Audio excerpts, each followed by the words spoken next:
నిరీక్షణ ఉండాలి. మీరు నిరీక్షణ కలిగి ఉండండి. నిరీక్షణ అంటే ప్రియులారా, సింపుల్ వర్డ్లో చెప్పాలంటే believing that all will be well, believing that situations will settle down. ఇప్పుడు కొంచెం కంగారుగా ఉంది, కొంచెం హడావిడిగా ఉంది, కొంచెం మనసు కకలావికలంగా ఉంది, పర్లేదు, 2-3 రోజుల్లో సర్దుకుంటుంది, 2-3 రోజుల్లో సర్దుకుంటుంది. I will be all right, situation బాగానే ఉంటుంది. ప్రియులారా, ఫ్యామిలీలో మనం ప్రతిరోజు ఇటువంటి సిచ్యువేషన్స్లో వెళ్తూ ఉంటాం. Why we're staying together is by hope. ప్రియులారా, ఏదో ఒక రోజున మారుతుంది, ఏదో ఒక రోజున మా సిచ్యువేషన్ సర్దుకుంటుంది, ఏదో ఒక రోజున ఫైనాన్షియల్గా మేము స్టేబుల్ అవుతాం, ఏదో ఒక రకంగా మాకు జాబ్ వస్తుంది, ఏదో ఒక విధంగా ఏదో ఒక రోజున మేము we will be all right అనేది మనల్ని పట్టుకుంది ప్రియులారా. అందుకనే ఓపికగా ఉంటున్నాం.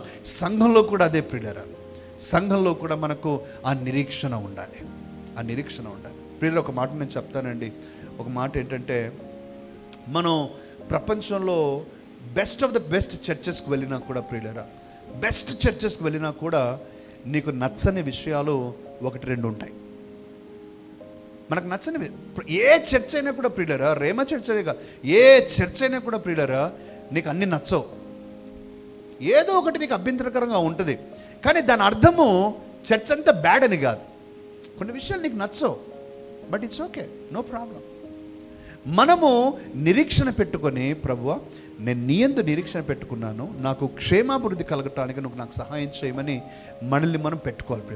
ఫర్ ద గ్రేటర్ గుడ్ అంటాం కదా, పెద్ద మంచి కొరకు మనము for the greater good we have hope in our life. మన హోప్ని కలిగి, నిరీక్షణ కలిగి, దేవా situations will be all right, I will endure it, నేను ఓపికగా ఉంటాను అని మనం ఉండటం చాలా చాలా అవసరం. ప్రేమ దేవుని.